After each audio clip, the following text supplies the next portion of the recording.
Welcome to Passage to Profit, the show for entrepreneurs looking for real inspiration. Every week, discover journeys of innovation that fuel new ideas and redefine success. I'm Richard Gearhart, founder of Gearhart Law, full-service intellectual property law firm specializing in patents, trademarks, and copyrights. And I'm Elizabeth Gearhart, not an attorney. I help Gearhart Law with their marketing, and I run my own podcast studio and consulting business. How can humor help your business? Well, today's guest, Tommy Hilcken, has spent 3 decades proving that laughter is the best business strategy. He's a speaker, trainer, entertainer, and comedian. So if your presentation is boring, it's not his fault. And then we have Bobby Mascia. So I just have a question for our listeners. Do you want to turn your business success into lasting freedom and wealth? I hope No, that's way off. That's off my radar is screen yes. for sure. If so, Bobby has the answer for you. And then we have Josh Khna. He is giving you personalized health care to help you meet your wellness goals and in a very different way. So it'd be really interesting to hear what he's doing. I feel better already. But before we get to our distinguished guests, it's time for your new business journey. 2 in 5 Americans are business owners or thinking about starting a business. So we want to ask our panel a killer question. And the question is, what's the one bold move you made that felt risky at the time, but turned out to be the turning point for your business? Tommy, welcome to the show. Well, thanks for having me. And so tell us about the one bold move that you made that felt risky at the time. Well, it actually has to do with right where we are right now, New York City. I grew up right across the river in Guttenberg, New Jersey, and everything over there was in the embroidery business. So when I had my children, I went and got into the embroidery business. And I was actually driving a truck over here in the Garment Center in New York City. Oh. And I created my entertainment business in between. And it got to the point where I had to make a decision. And I made the decision to go out and do my own business. And So that was one of the biggest things I ever did. Traffic worse today than it was when you were driving that truck? Seems a little tight. I always say you don't drive in New York City. You just move along whenever you can. Sure. Bobby Mascia, welcome to the show. Thank Tell you. us about the risk that you took, the bold move that felt risky at the time. So I'd actually go to 2 which fall in the same story because I think that they're both really relevant for most business owners and how they're looking at the world before they get into the business. So after I left Wall Street to get involved in my family business, I spent about 9 years with my dad and aunts and uncles, and we grew the business from 20 locations to 40 locations. It was Dunkin' Donuts. We were franchising. We had Sonic drive-ins. We had Rita's Ices. And I got to the point where I had my second child, and I realized, this is always going to be Dad's business. I came in. It was the one thing that I promised myself I would never do. The circumstances in which I came in under was both of my parents had open heart surgery within 18 months of one another. So being a big family guy, I'd say almost part obligation. It was a really good run, but toward the end, I had a long conversation with my wife, and the big, bold move was leaving the family business to go back into finance and follow my passion. And then when I got back into finance, I got in finance on the advisory side. I started to get my designations and my licenses, cutting my teeth. And I got to the point where I didn't like the traditional big bank model where it was all about the volume, it was all about the numbers. So I said, I'm going to go and I'm going to open up my own shop, and we are going to be fee only. We're going to give really good advice. There will be no conflict of interest.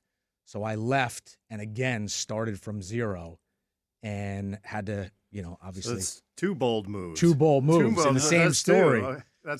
Some would call it insanity. Yeah. So, I mean, that's great, though. I mean, leaving the predictability and stability of a family business and going out on your own, it takes a lot of courage. Josh, welcome to the show. But yeah, the biggest bold move I'd say I had to take was, it was like right around the time I had my 3rd child. I looked at my wife and I said, look, we have a very comfortable life. I have a great job. I want something more than this. I'm going to open my own business. And what ended up happening is I ended up leaving my previous employer. I had 3 months of savings with 3 kids, which some people might say is insane. But we decided to do it. And then have since, really scaled this company into probably one of the most helpful and incredible places that people can access, healthcare in the United States today. So I would say that like a bold move is just, you can't be afraid to take that first giant leap into entrepreneurship, because without that first step, you're never going to go anywhere. That's great. Yeah. Well, and congratulations for taking that move. It's obviously paid off. Elizabeth, Well, I do have to say these guys, well, first, one thing I like is they said they had their kids. So it's not like my wife had our kids. No, they're like 50% partners. I love that about these guys. It's hard to do when you have kids to do a bold move like that. But it's also something you have to do because you're never safe in corporate. You want to control your own destiny. But for me, I think our bold move was remodeling the podcast studio and spending a lot of blood, sweat, and tears and money trying to make it into a really nice high-end space with good tech equipment, and then build it and they will come, we hoped. So that was the move. But it is paying off. Tommy's recorded in the studio, and I do have other clients recording. So Yeah, I mean, the common theme in all of these is that somebody's leaving a safe spot and venturing out into some place that's, more risky, more difficult. And it seems like starting the business is the boldest move. I mean, that was certainly the case for me. I worked as a corporate intellectual property lawyer for years, and I could have found another job with another corporation. But I was very unhappy with that life. And Elizabeth was like, oh, you should start your own practice. And I thought she was nuts. But in the end, I've it really always been turned out. nuts. It's been 20 years, right? And I look back at it and I say, God, did we really do that? You know, it was- 2026 is the 20-year anniversary of Gearhart Law. Yeah, so 2026 is our 10-year anniversary. Oh, So, yay. We should have a big we'll party have together. a party. There we go. That's always my answer to anything like that. Let's party. So now get ready for Tommy Hilcken. He's the man who's proven you can mix magic, comedy, and motivation without blowing something up.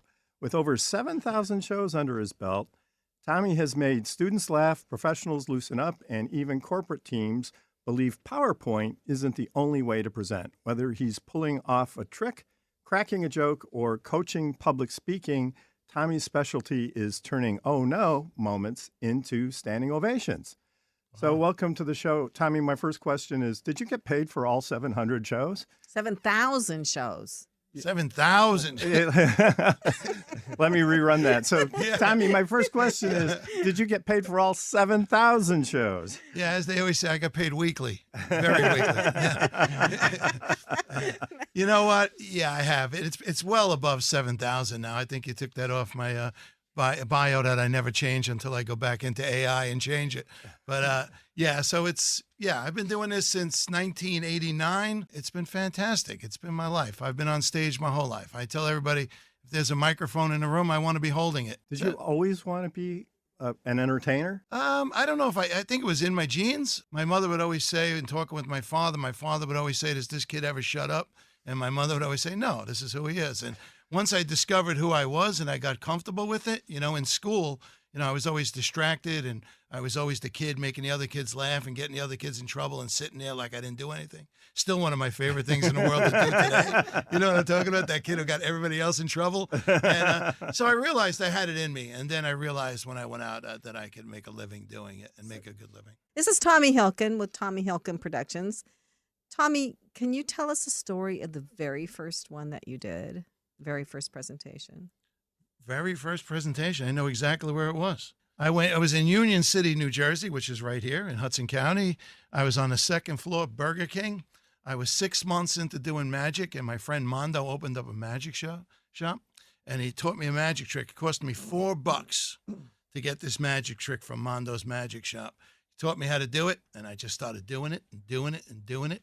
And everybody got sick of me doing it and doing it and doing it, but I only had one trick, and but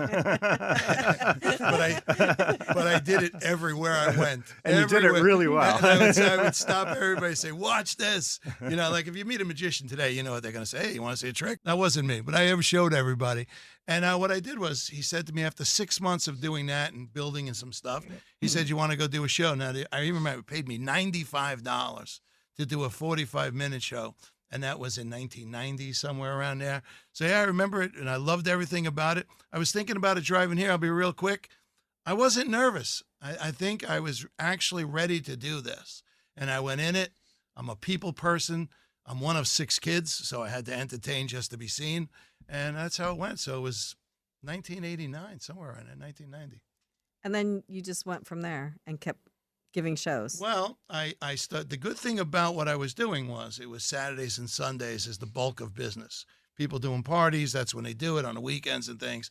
So I kept my job. I worked 7 days a week for 6 years. I had the kids, I had the wife, and what are we going to do?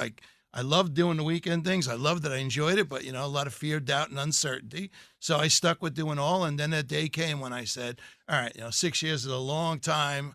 What are we going to do? We made the decision. We moved into the entertainment, and it was best thing we ever did. So talk about humor and business. What can business people learn about humor that will help them? Communication, right? What's the best way through it to someone is to make them laugh, make them smile, right?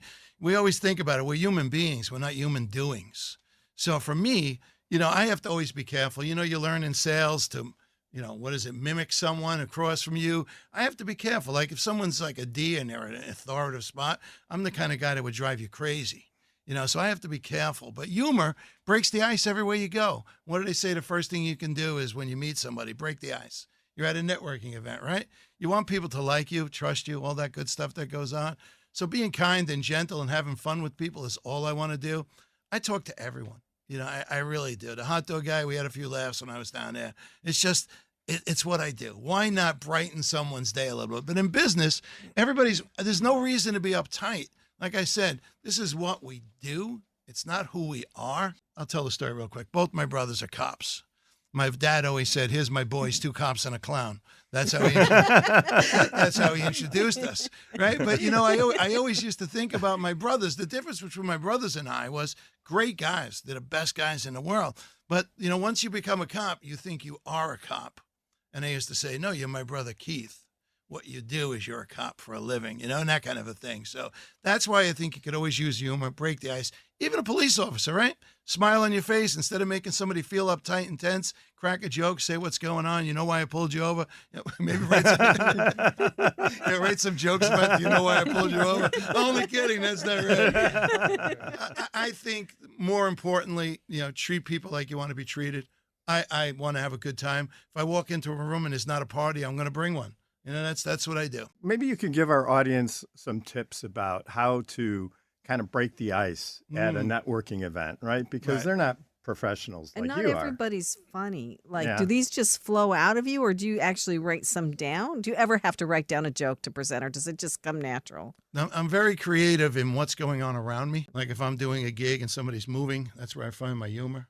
Okay, You know, so I'll say to somebody if they walk in front of me, "What's this? A stage you're going through?" You get it? You know. so how does how does another person do that? Like, can you teach that? Like Richard's saying, if you're at a networking event and if somebody walked in front of me, I probably wouldn't know what to say. Best phrase ever heard to explain that. Somebody said to me, "If nobody's ever told you you're funny, chances are you're not." So, can you learn funny? You know what? Best thing you can do is be you. Just be you. If it's not in your blood to actually go out and be funny. But if you're going to write a presentation, you're going to do a speech, you can put humor in it. I always have a tip that when you're writing your speech out, you can look down every 4 or 5 lines. You could put some little quip. There's something funny in there. See, I find humor in everything, no matter what's going on. I grew up in that generation where no matter what. So your best friend fell. What was the best thing you could do? Laugh at him. First you check and see if he's okay. Then you laugh the rest of the time and you tell the story about how he fell in the schoolyard and you just kept going on and on, right? And you loved everything about it. You fall down the stairs, it's funny as long as you're okay, right? It's funny. So I grew up in that type of thing where I find humor in almost everything. A little shaky in today's world. I got to be a little careful more now than I ever was. Do you think it's harder now? I mean, you say you're a little bit more careful, but you're being funny right now and you're not stepping on any toes. Right, not now. But Not if now. you have an audience and, it's always funny. I find people that come to a comedy show and then you look and they don't want to laugh. I'm like, what are you doing here? Get your money back. Go, get out of here. You want the people surrounding you you came to have a good time. And I learned from the best in the business, like Rodney and guys like that. And, Sam Kinison and Andrew Dice Clay, all the people that were irreverent. And I loved everything about it. So in today's thing, people doing business, telling comedy, I don't think you want to be a comedian. You want to be you, maybe unbutton a shirt, loosen up a little bit, and just be you. I think the biggest challenge everybody has is trying to be somebody else. But if it's not in you, it's okay. So this is Tommy Hilcken with Tommy Hilcken Productions. You give presentations, you do comedy shows, you do game shows, which you and I were going to do a game show together, right? I hope so. But you also teach people how to present, right? Yeah. So what is one of the things you tell people if they're going to have to get on a stage, especially if they've never done it before? Yeah. I learned this through the years. So I learned from the best. Zig Ziglar was my idol, and I met him in 1996. I was doing the comedy, and then I went to a thing called Success 96. It was in the Meadowlands Arena, back when it was the Meadowlands Arena, and I heard him speak, and I said, wow, this is amazing. I'm already speaking. I know how to hold a microphone, so how do I put this into a living? So I learned from Zig, and then I just pretty much teach everything Zig taught me.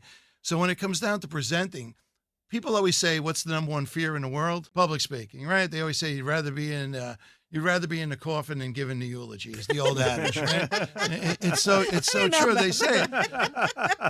But one thing I discovered is that there really is no fear of public speaking. And this is what I want to get across today.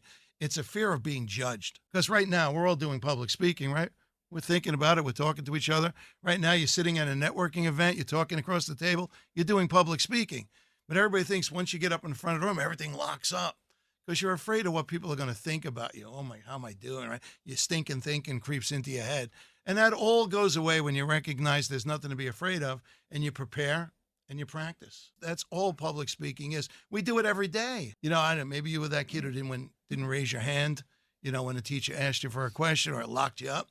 That's your personality. You have to break through that and go out and do, because presentations, we all know it's a big part of our lives, no matter who you are. So what do you think to yourself when you're standing on that stage with the mic in your hand and there's like maybe 100 people out there all looking at you? What do you tell yourself?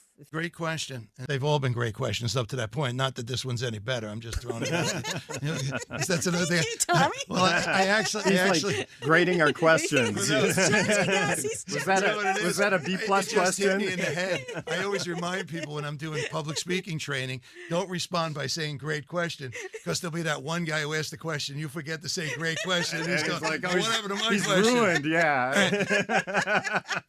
So what do I think? Here's what happens to me, the transformation.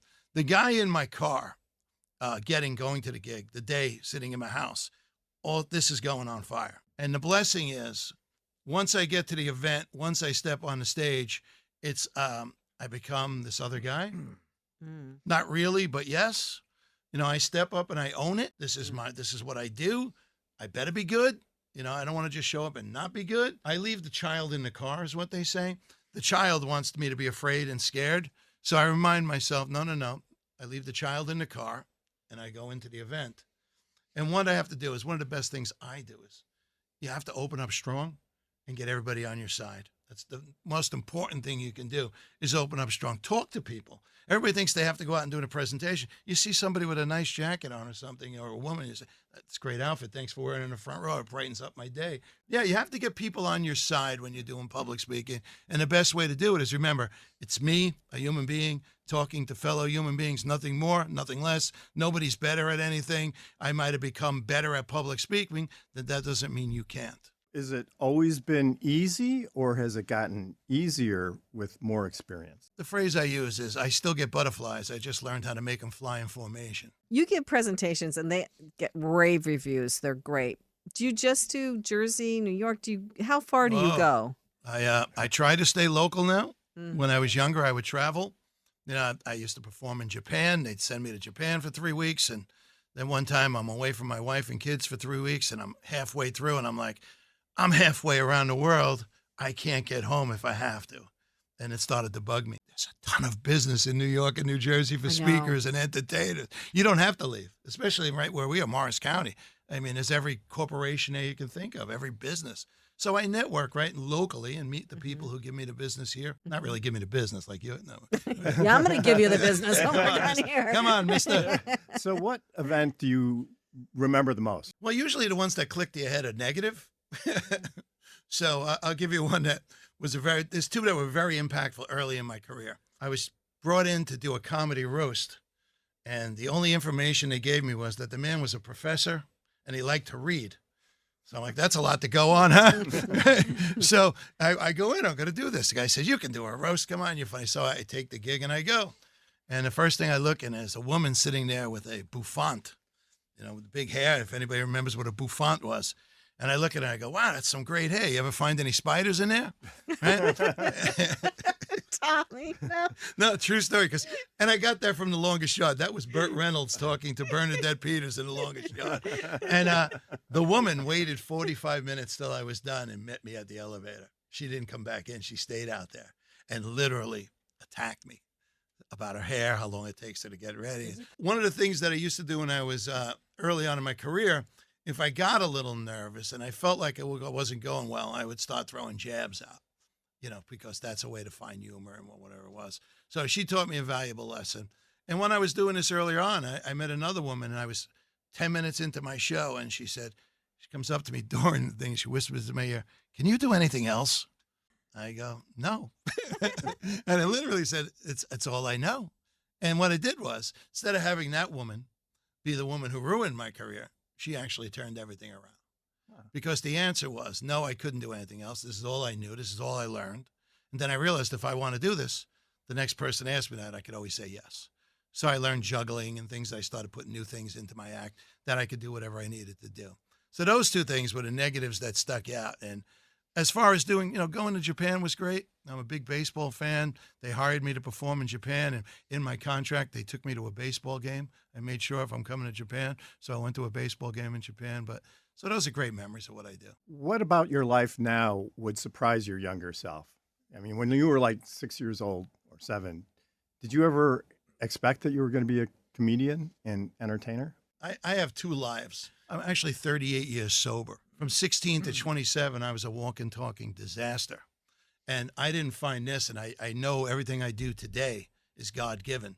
Because at 29, I was sober at 27. 2 years later, this came into my world as a replacement for the bad behaviors and all the things I was doing. And all these good behaviors took up that void, that I had of not going out and partying and seeing my friends. And so really what it was just a blessing that came into my life that, I could expand, and it's been with me ever since.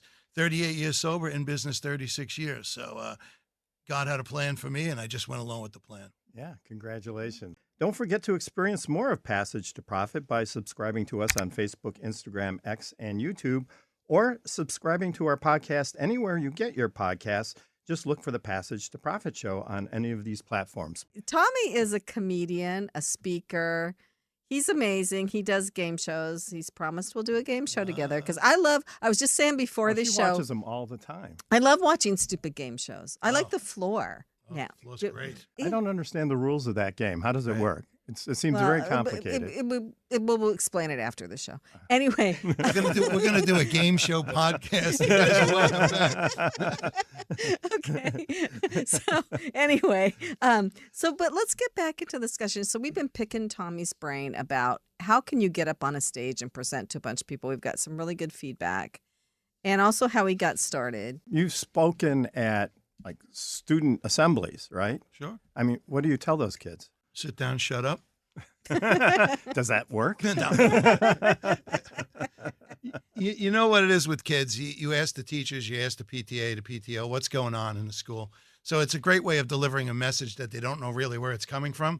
If they hear it from their parents, if they hear it from the school, the PTO, right, they get defensive. But if you go in and you start doing it with humor and delivering it, and the message is going out to them subliminally, right? You're planting seeds to the kids because they close up to their parents and things like that when they want to. So like talking about shutting your phone off, putting your phone away during school. See, now they're forcing kids to, school has to step in. Instead of going in and doing a presentation on why it's more important to listen in class, not focus on shutting the phone off, but you can't really hear, you can't learn if you're really focused on your phone. So I take it all around, whatever the topic might be. So I ask the teachers, what do they need help with? Somebody coming from the outside, no matter what it is, always gives a shift that their kids are willing to listen to. And you mix the magic in, you mix the comedy in, they're having a good time. I use the old Fat Albert approach. I don't know if anyone remembers that. I remember Oh, yeah. Yeah, Fat Albert. Well, I probably can't say fat. No, you can't say that these days. Slightly plump Albert. You're gonna learn something. You're gonna have a good time, but if you're not careful, you're gonna learn something. And that's the way I look at it. We're gonna have a good time, but if you're not careful, you just might learn something. So what are they asking you to talk about, though? I mean, what are the issues today? One of the keys that I always had an issue with, it's always been bullying. Yeah. And then it turned to cyberbullying, which if you don't know about it, bullying was easy enough. It's usually the one kid challenges you to a fight. You're not a fighter. You get punched in the face. And, it was done there at the schoolyard or done at the school. But this cyberbullying thing now is 24/7. You could just open up your phone and somebody's saying something about you. And these kids are taking a beating with that. I hate everything about it because, as Mike Tyson would say, everybody has a plan right up until you get punched in the face, And so everybody's fighting online, but not really backing themselves up that, yeah, it was me, I did this. I don't like focusing on bullying. I think what you focus on, you get more of. So I go in and I talk about focusing on being a good person, surrounding yourself with good people.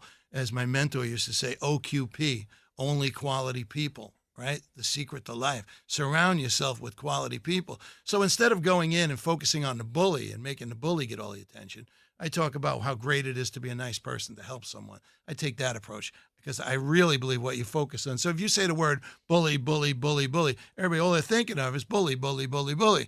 So I think about being nice, being kind, being gentle, being respectful, all those things that really, really work. So that's the way I take the approach. I have been sitting here waiting to ask you this question since we started the show, and it talked at the very beginning. What was the magic trick? Oh, The first thing you did, first one you learned. What was it? What'd you do? No, I ain't telling you. Come on. Next You thing I have know, to buy you'll be your own doing trick. it. 6 months from now, you'll be taking my business. I make a little handkerchief disappear. Oh. That's all. That's all it was. $4. If you want, I'll send you the link. You could all do it at home. Hey, you've been forget about Bobby's that financial taking notes stuff, here. man. And that led to this career. Making a handkerchief disappear Some people call it a career. I don't know. See, I always, that's one of my jokes I always use. I say, look at me, I'm working Montville. My career's booming, right? It's like, and then the people laugh and I go, no, it's a career. It's a career. It really is. My parents are proud, People come from a ways away to come and see you, right? Yeah. At You know these what? events? I used to do clubs. Once I had the family, I don't want to do clubs. It's not my lifestyle.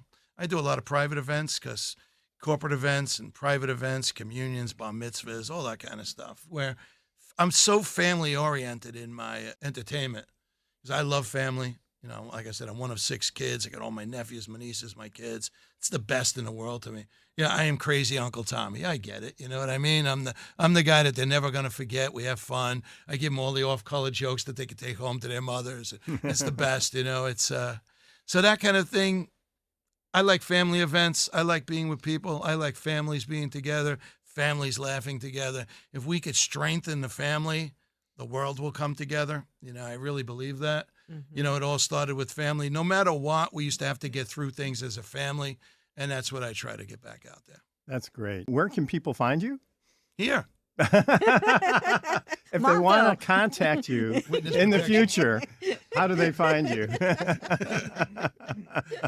We can go to TommyHilcken.com.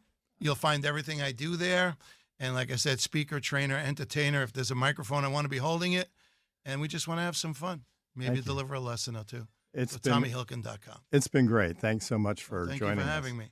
So now it's time for AI in business. Now we're going to talk about AI in business. We're going to ask each of our guests here for one way that you're using AI in your business that's really helping you. So we'll start with you, Tommy Hilcken. So I have a marketing company, and it's called Audi Inga, which is AI. I learned how to use AI for my marketing. And I tell people I do have a marketing guy, Audi Inga. And so his initials are AI, works perfectly, and makes me sound like a big shot. Hang on, let me check with Audi. And if someone sends me an email and they're looking for something specific, I cut it out and I put it into AI and I ask them to respond to this email in a professional, humorous way. Much better than I could ever write it, even think about it. You could even put pricing in. And if I get enough information, I'll say, would you do me a favor, AI? And I take the email or even say, could you please write me a proposal? And it comes back better than I could ever write. And not even close. I know nothing about that. Even if with most business decisions, if they want something like a proposal, I'd rather talk to them than send the proposal. But some people are a stickler for it. So prints out everything, bullet points and everything of what I'm going to do. It's absolutely amazing. That's what I use it for. Bobby Mascia with Green Ridge Wealth Planning. Bobby, what is one way you're using AI? So, we have a lot of different things that we've been implementing into the firm. And I think the one singular thing, if you just kind of think of thematically, what are you doing that's maybe super complicated, but doesn't require anything more than your idea as opposed to your execution. So for example, we have to go through some data, some sophisticated ideas when we're putting together summaries of meetings for clients. And we're using AI to capture a lot of the conversation, obviously approved by clients. And we are using a private AI bot to then disseminate what's the important information, create actionable timelines.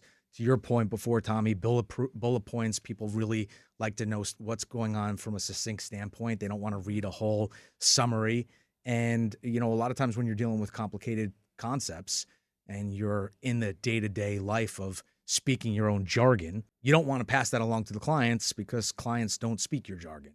So being able to kind of take those complex ideas and simplify them and really give actionable timelines has been super helpful for us. Let's go to Josh Khna with Eden, and his website is tryeden.com. What is the way, and what do you want to say about AI? You know, for my business, you know, we're well over 150 employees at this point, you know, scaled like crazy. And one of the reasons why we were able to get there is solely because we were such early adopters with AI. So a lot of the things that we've done to augment our workforce have just, you know, 10x'd every single element of like our workforce we have today. Hey, you know, I'm in an executive position. Everyone's coming to me 24/7. Hey, Josh, hey, Josh, hey, Josh, I need this, I need that, I need the other, I need this approval, I need that. And I'm looking at half of these things. I'm like, this is silly. Why am I having to respond? You know how I'm going to respond? Instead, what we did is I took over 600 meetings that I had attended and took all the transcripts from our AI note taker, uploaded that into a bot that's essentially called Mockingjay. And essentially, we've had every single one of our employees, before they come to me, they actually run all the inquiries and things through Mockingjay. And then they'll actually come to me with a plan pre-vetted by me to be approved by me. This is one, and we use these things. That's great. Every That's single very That- creative. Richard Gearhart with Gearhart Law. What are you doing with AI? I think our plan is to have everybody in the firm take a class on drafting prompts so that they understand how to use AI and use it effectively. Because everybody says, oh, yeah, I use AI mostly for personal stuff, but they're not actually using it to improve how they work on a daily basis. And so part of that is that they're just not familiar with it. So I'm planning to ask our team members to take at least an hour class, maybe like a YouTube video or something, so that they can understand how to draft prompts. And hopefully that will, you know, encourage them to use AI in different ways. I like to use, you were talking about using Claude versus these. So I like to use a bunch of different ones. I like Claude. My son says that's the best one for programming. I like ChatGPT is okay. It's not my favorite, but it is good for emails. And I like Perplexity the best because it has a bunch of different ones and you can check which one you want to do. But I also use Google Gemini, and I'm not a huge fan of Google Gemini, but I use it because it's Google, right? The last time I used it, I think I asked, well, not the last time, but one of the times I used it recently is I asked it to go through my website that I'm doing for the studio and ask, how could I improve it? And I found there were some serious problems with the website that somebody had done for me. So I have to start over. But there's, you know, it'll go through and do all the background stuff. But it really gave me a lot of useful information on what I needed to do to have a decent website that would work. So there are so many different use cases. And what I love about this show, we ask this every week, and every week we get a different answer from every person. You're listening to the Passage to Profit show with Richard and Elizabeth Gearhart, our special guest, Tommy Hilcken. We're a nationally syndicated radio show heard in 38 markets across the U.S. Our podcast is ranked in the top global 3% of podcasts. We've also been recently selected by FeedSpot Podcasters Database as a top 10 entrepreneur interview podcast. So subscribe to the Passage to Profit show on Facebook, Instagram, YouTube, and on the iHeart app. And now it is time for intellectual property news. Yeah, so we're revisiting something that we spoke about a couple of months ago or so. Somebody pirated a whole bunch of books, didn't pay anything for them, and Anthropic went through and uploaded them all to its database and then used it to give answers to AI queries and got sued by the book authors. There was a class action lawsuit. So it said they took pirated copies of their works to train as chatbot. Yeah, they took over 500,000 books and they just uploaded them to their database. And they were all pirated books, and the company knew that they were pirated books. And the first part of the case was, well, is using this copyrighted content transformative in the sense that they've taken the material and turned it into something new when they use it to respond to queries? The court said, yes, that's allowed under copyright law. But the court came back and also said that using pirated, copyrighted material is a no-no. So they were going to have a hearing on this. It turns out that they've reached a settlement, which means that it's about $1.5 billion in settlement, which sounds like a lot, but it really means that each author gets about $3,000, which is probably more than they would have gotten if they had actually sold the book. But it still kind of seems a little bit on the light side, considering all the money that Anthropic is going to be making using this content. Right. But if they had to buy all those books, then people still would have gotten compensated somewhat. Right. So it feels like this is a little bit of a win because Anthropic did have to pay something. It couldn't just take people's information and use it. And that's the big fight right now. Right. Yeah, we were talking about this in the cab on the way over to the studio, and you were like, "Oh, this is a precedent, right? This is a precedent for future disputes." But and it is. I mean, hopefully the AI companies will compensate authors and creators for their graphics and their written content and their movies and their films. But what about all the other stuff like the blog posts and all the other content that's out there that is maybe not so quantifiable? I mean, you can look at a book and you can say, oh, okay, well, this has an author. It's very easy to, kind of connect the AI to the book. But what about all the other stuff, like all the Facebook data, for example, that they mine, and all the Instagram data? There's no compensation for that, right? Right. So I don't know. It's going to be a tough one. yeah. Well, one of the Anthropic executives said if the court had awarded full damages for this, they'd be out of business. So their business model is built on using stolen content. And it's the only way that they can stay in business, at least at this point.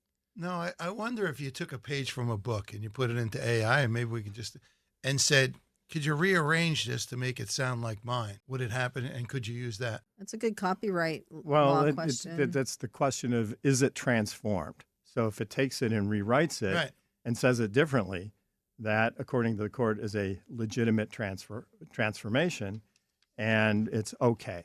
But if you use the underlying book or page and that's copyrighted, you have to first compensate the author for that. I think it's going to be easy enough to get it to similar and use it. Oh, yeah. Yeah. Absolutely. Interesting. I mean, that's part of the reason why they're all focused right now on using Reddit and Wikipedia, and why Elon came out and said we're going to make our own Grokpedia like last week, right? Is because who owns Creative Commons? Like, that's what they're essentially looking for, right? Right. Like, how do you monetize that as Reddit?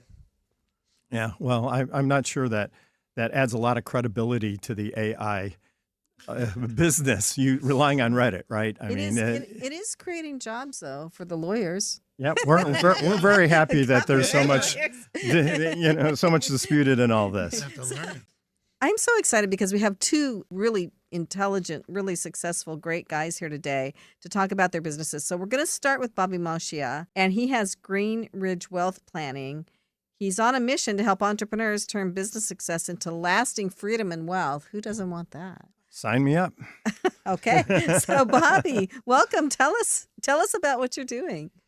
I'm going to take a couple steps back. I told you a little bit about my story, and in that story of being with the family business, having to get in when my father was and my mother both went in for open heart surgery, and then leaving the business and my dad not talking to me for a year. After a while of building my new business, he started to see how successful I was.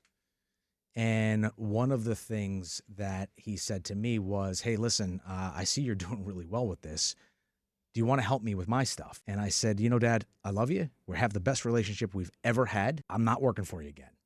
And he goes, no, I don't want you to come back and work for me. I want you to help me as an advisor. And I said, yeah, that's exactly what the dynamic of that relationship looks like. You're the client. I'm the advisor. I work for you. How about this? How about I help you? I'll sit on the sidelines. I don't want to get paid, nothing. I'm just going to look over and help you with filling up some of your gaps that you might have, or helping you just provide some value in different places. So what happened was I started to play that role and giving him the things that he needed to go back to his team on. And there were amazing and substantial gaps, things that were done and then undone. It really didn't seem to jar him. It's one of those things, I think, when you're making money, money can hide the mistakes and the errors. Mm-hmm. And if you're not thinking forward, you start to say, I'm okay now. I'll deal with it when it happens. When it becomes a problem, I'll deal with it. Well, he ended up getting cancer, and he ended up becoming terminal. We had to jump in and make a substantial change to a lot of things that he had going on. What was his business again? He was franchising Dunkin' Donuts. Those are money makers, aren't they? Yeah. Well, like I said, when you're making money, and it's easy to hide problems, hide issues. When he passed, and I was the executor of the estate, I had taken over his business as well, which was another conversation. He says, how are you going to take over my business? I said, well, I created the business so that this way I can step away and 80% of my time can go toward this. We're set up. So let me help you over here, but with the understanding and the caveat that it becomes now my way. That was a softer conversation than that, but it was, Dad, I'm going to come. I'll talk to you every day. I'll let you know what I'm doing. But if anybody says, did you know that this was happening? You have to say, yes, this is the way I want it. This is the way Robert's taking over.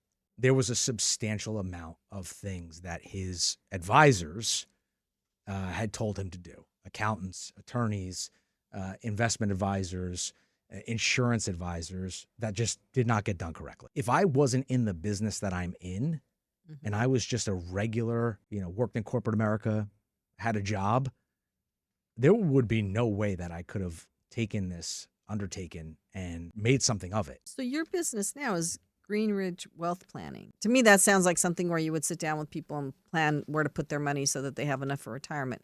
But it sounds like it's more than that. So we work with entrepreneurs, and our goal is by 2036, we want to have 1,000 entrepreneurs exit ready, because we believe that being exit ready is actually your best growth strategy. Mm-hmm. So whether or not that's exiting in the next 3 to 5 years, or it's I have no idea because I haven't even thought of it because I'm growing my business, making sure that you're setting your business up correctly will give you the type of freedom that you wanted out of your business, the type of income that you want, and it also give you the valuation and the framework to work from that will be able to scale at ways that you would not have been able to do if you weren't set up correctly.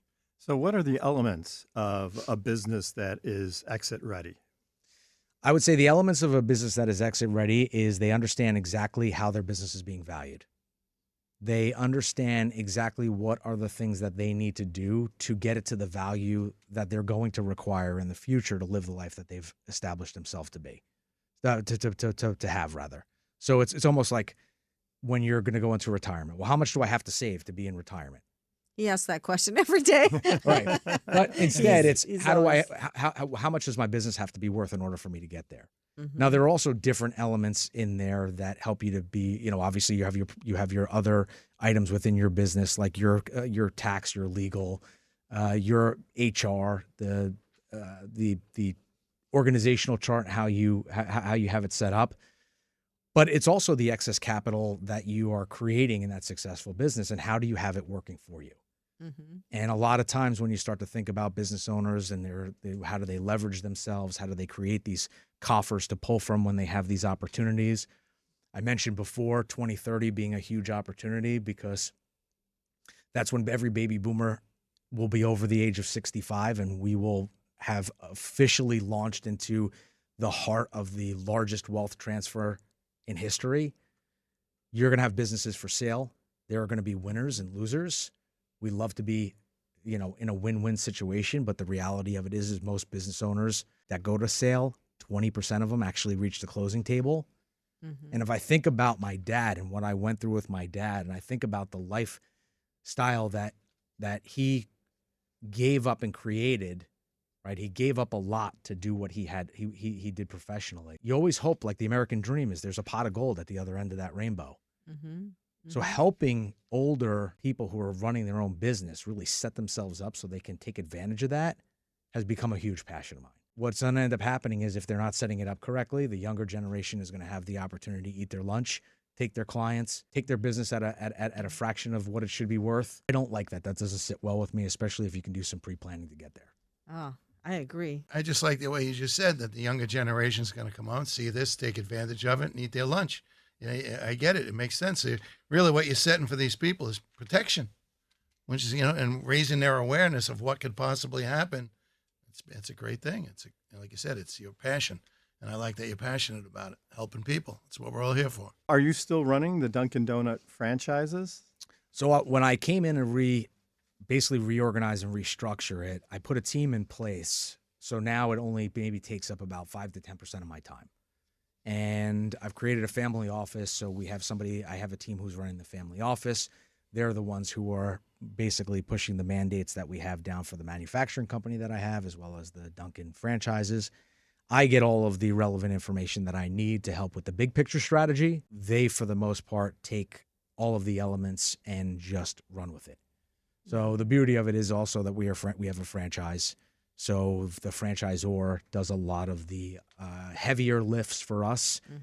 But now 90% of my time goes back into my wealth management firm and working with my clients and trying to create strategies for them to almost replicate some of the successes that I've created in my family business, I've created in my own business. And I think I give an interesting dynamic being both a founder and starting something from scratch, going into 6-figure debt, sleepless nights.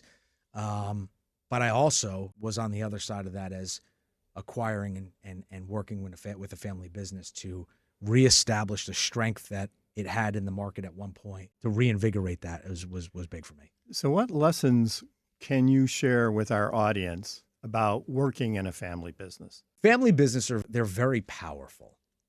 And they could be powerful in both the positive and powerful in the negative.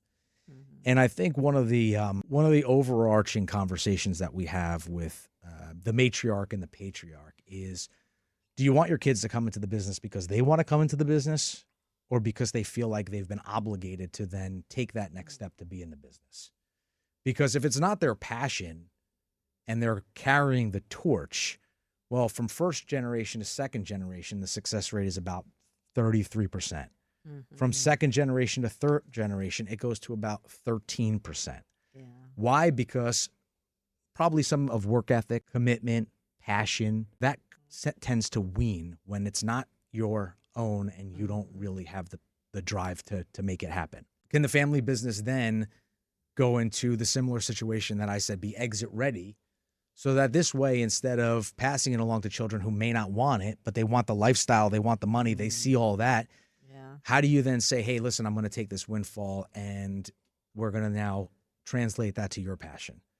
I'm going to be the consultant to help you work and navigate through some of the hard things that I had to endure, that you will now have a shortcut because I've done that, I've been there. What are some of the things that you had to work out with your dad when you were working with him? And I would say that is the failed succession that we do a lot of our work off of, the reality of the relationships of people in the family business, right? So I always say that communication and transparency are like the two pillars of any successful relationship.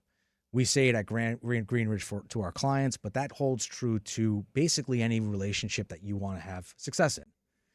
And that goes true to the family business. For the matriarch and the patriarch, they may not want to be so transparent. They've got to be communicative to give some sort of a guidelines on what does your job career trajectory look like of you coming in here. Because it can't be at some point, I have this carrot and the stick and it's going to be yours.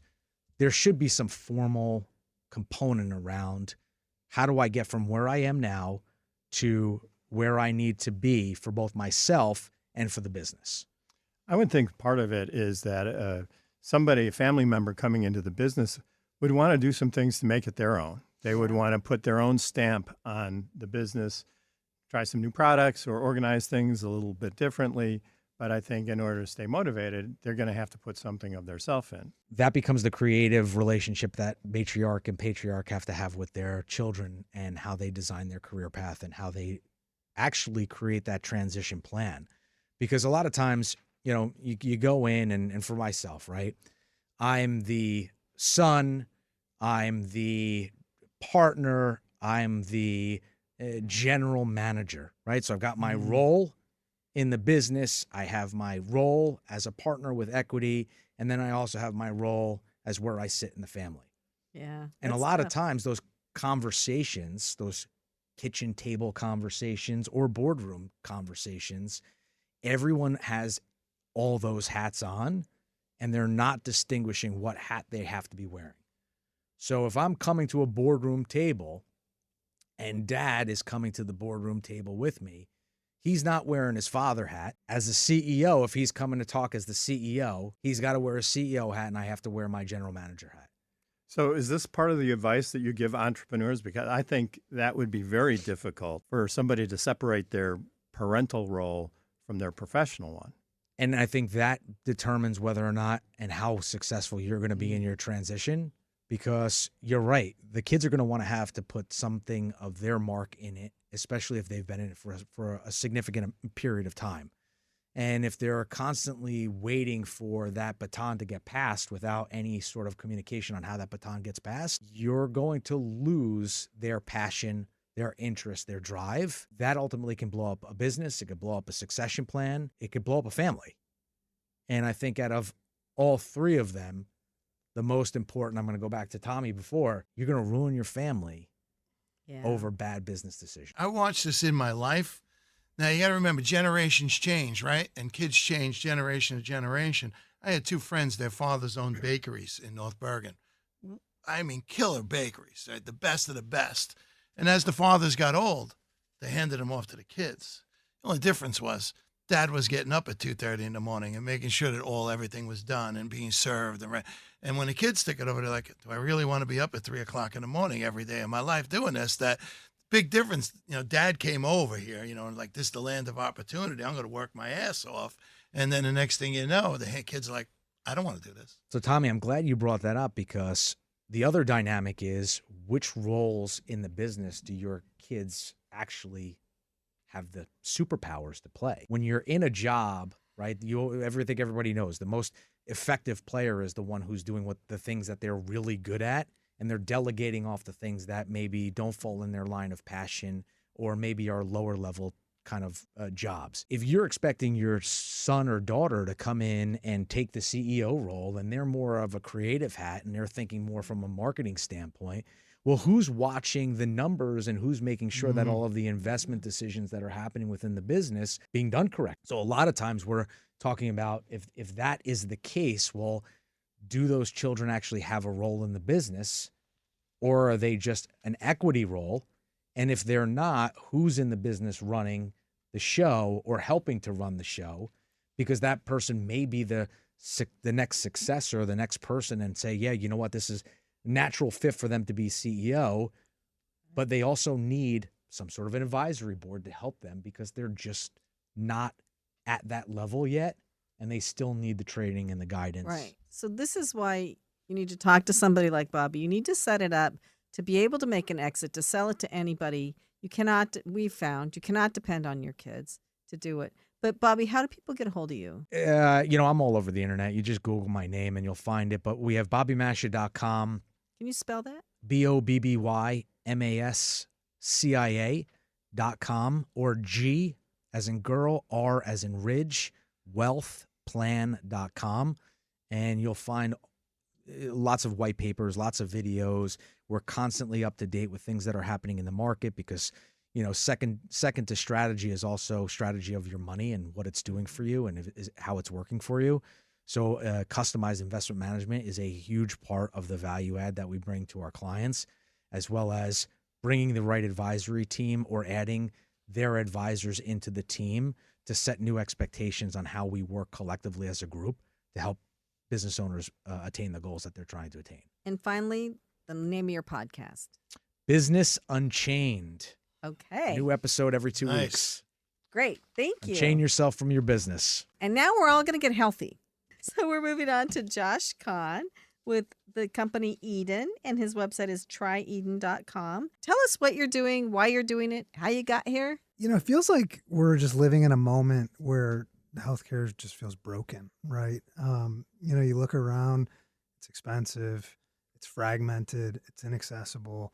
People have challenges just getting basic care across all facets of the healthcare system. And so what we're trying to do is we're actually not trying to fix healthcare. we're trying to basically remake it. We're trying to re-envision what healthcare really means. And so what we're doing at Eden is really building out the infrastructure and the core concepts of what healthcare 3.0 looks like.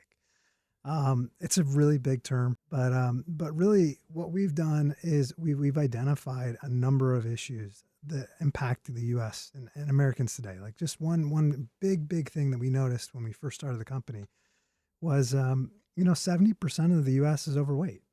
And I know that we can't use the other word, but that's the safe word. The F word.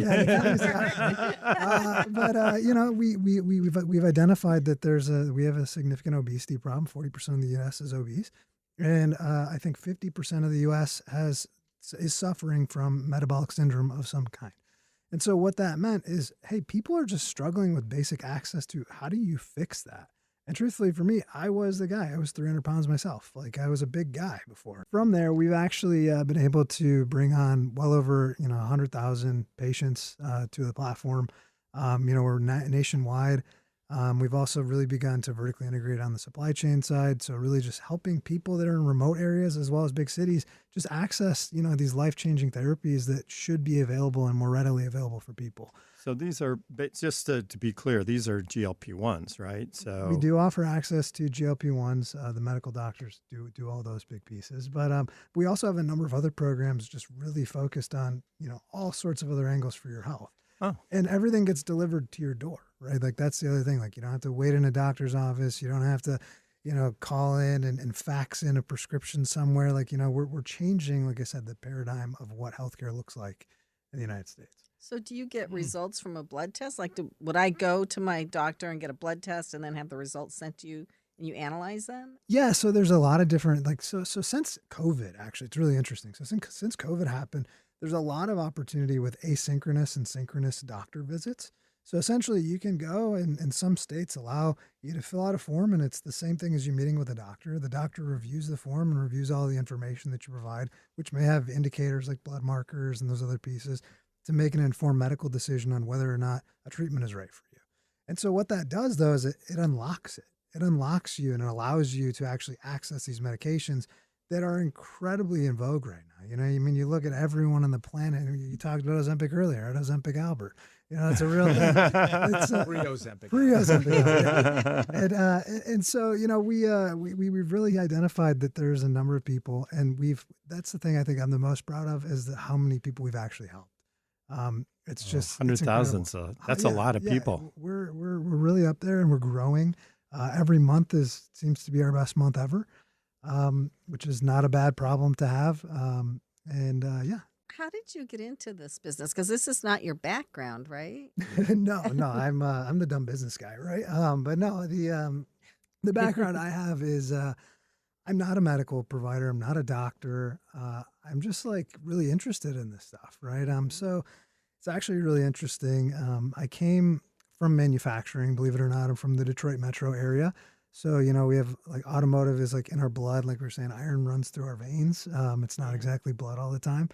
And when I was working through there, I was actually going through COVID and COVID hits and I'm looking around and I have kids and I'm like, oh my gosh, I don't want my kids to know that I was, selling car parts. Nothing wrong with selling car parts, but I don't want them to think that, dad just is worried about selling car parts when there's a global pandemic. And so I said, hey, I'm going to leave this job and I'm going to go join a startup. And the startup was the first of its kind. I don't really want to name drop too many names, but it's like probably the largest longevity telehealth company in the space. And they needed someone to come in. I was like the first hire to come into the company. So I had to learn all of this stuff because the stuff we're doing has never really been done. Like it's all brand new. So how do you create trust with somebody on a telehealth visit? I mean, it's different when you're in a doctor's office. At least it is for me. You see the person, the communication is different. If you're talking with a physician over Zoom or something like that, it's a different experience. So how do you build trust with your patients? Yeah, it's a really interesting phenomenon, right? Since we're in the 21st century today, there's a big thing called social proof. People, once they understand other people have done it, they feel much more confident in your ability to do things. And so when you have the amount of patients that we've seen, you have the results that we're able to publish for people on our programs, it really moves the needle. Because you start to identify like, hey, maybe I don't trust this thing yet. But then you start seeing commercials on the Super Bowl with very similar concept. It starts to open people's eyes to, hey, maybe there's a different way to do things. Maybe it's like our AI conversation earlier. Maybe I need to get on board with this earlier rather than later. I would have to, being that I'm a little seasoned, I would have to, I'm a human to human kind of thing. So for me, it would be a challenge to not be in the same room, as you were saying, with the doctor, eye to eye, talking to, building my confidence that I'm going to be okay. You see, that was what I needed. I was diagnosed with prostate cancer, and my urologist was a lifesaver.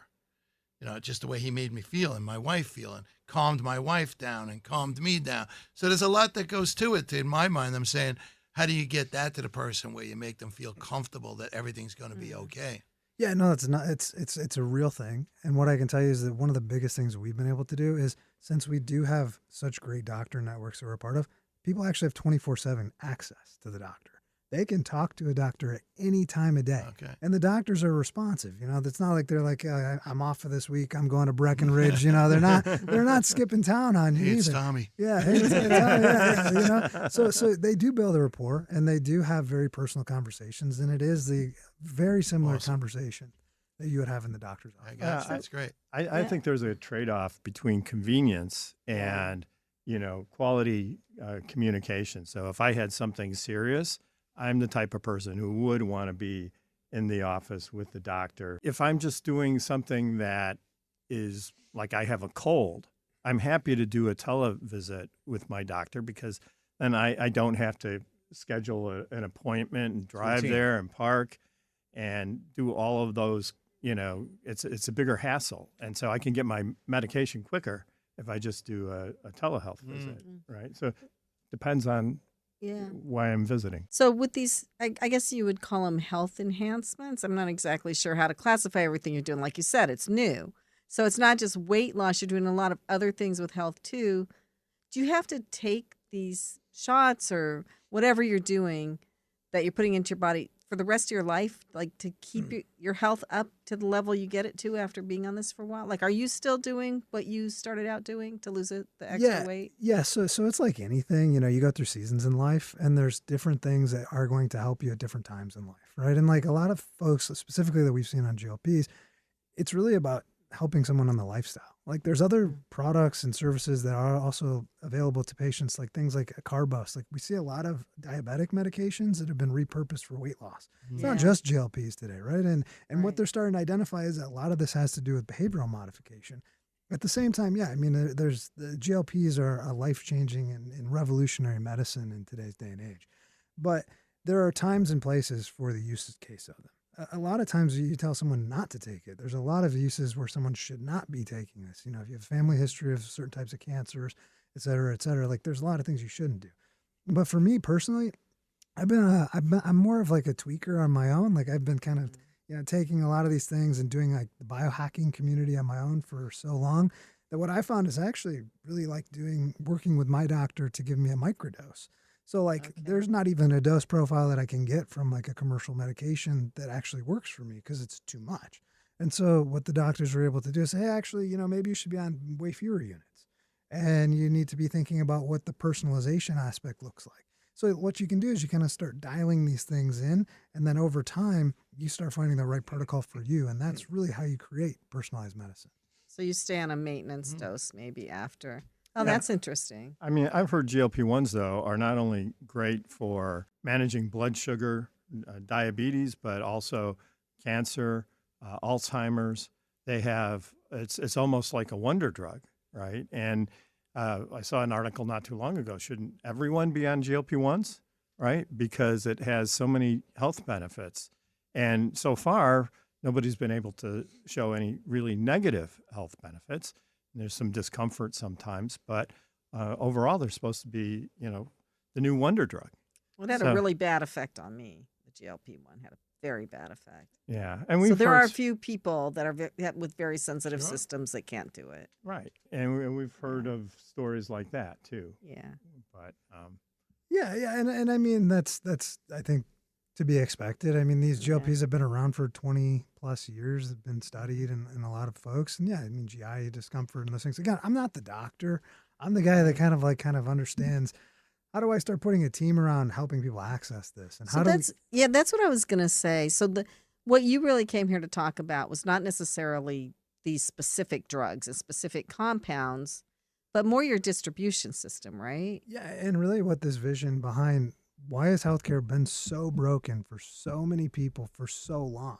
And then what does that future state look like? I mean, that's what we're building. We're not really just building like hey, you want a drug, come get a drug. I think, first of all, that's immoral. And second of all, I don't think that's probably legal. I think that the right thing to do is to establish these relationships for patients with doctors and be able to make things proactive and personalized. And ultimately, like, that's the problem we have today, right? And if you look across everything in the United States, we talk about even in family offices, right? Like maybe the kids are a little lazy, maybe this, maybe that. Like everyone has their own story is what I'm driving at. Everyone has their own unique way that they have to approach life. And medicine shouldn't be any different. Medicine should be the exact same approach. And until we start flipping the script and we start actually internalizing that and understanding that, we're going to continue to get more and more of the same. We have a sick care system. We don't have a healthcare system.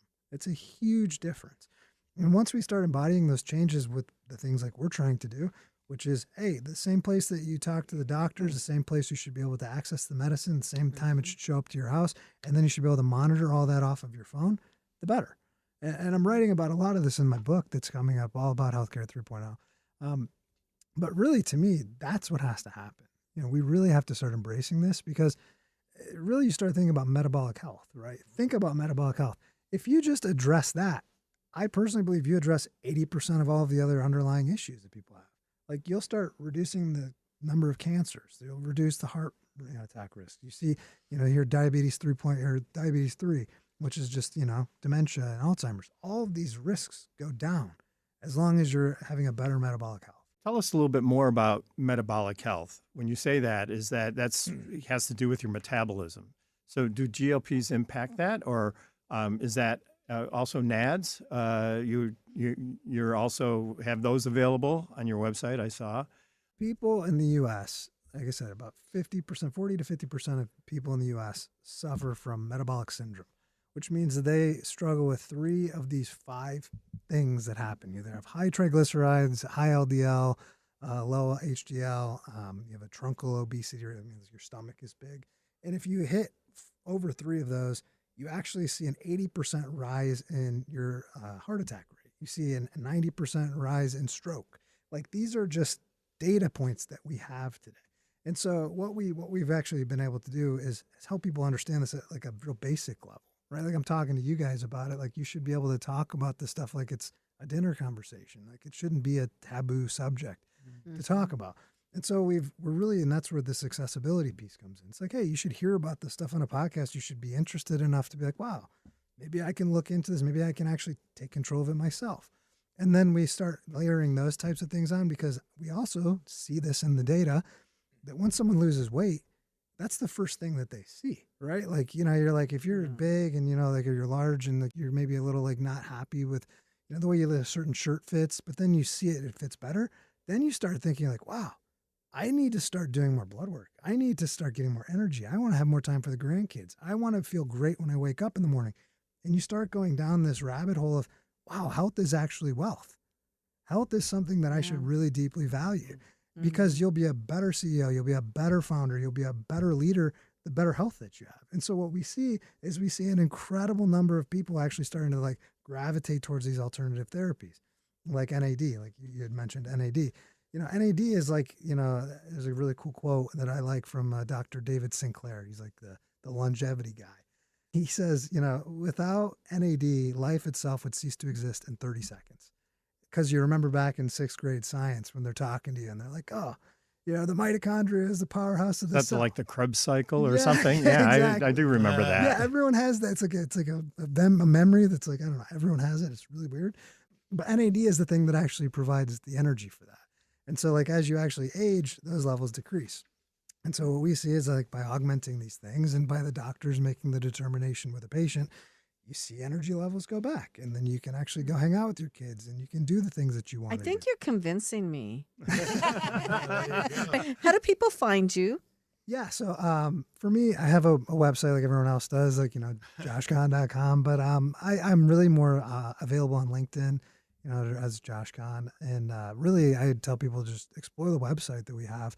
It's called tryeden.com. Can you spell your last name? Yeah, I put the two tall letters next to each other. It's Khan. Okay. And that's Josh Khna. Now it is time for Secrets of the Entrepreneurial Mind. Tommy Hilcken with Tommy Hilcken boy. Productions. Oh boy, that What works. is a secret you could share with our audience? Desire. I think, as Napoleon Hill would always say, everything starts with desire. If you desire it and it really becomes all-encompassing, becomes every cell in your body, you will achieve it. But you have to have a strong desire to be self-employed. I know I always joke that people say entrepreneur this, solopreneur that.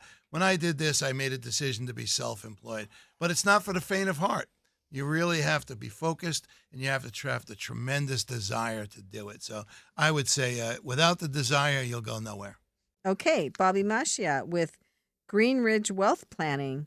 What is a secret you can share with our audience?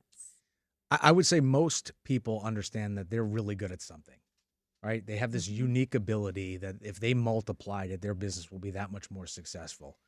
And what they do is they then delegate everything else out. But I think one of the things that you also have to build your team with is understanding what their superpowers are and where their unique abilities lie. So this way you could fit them all together like a puzzle.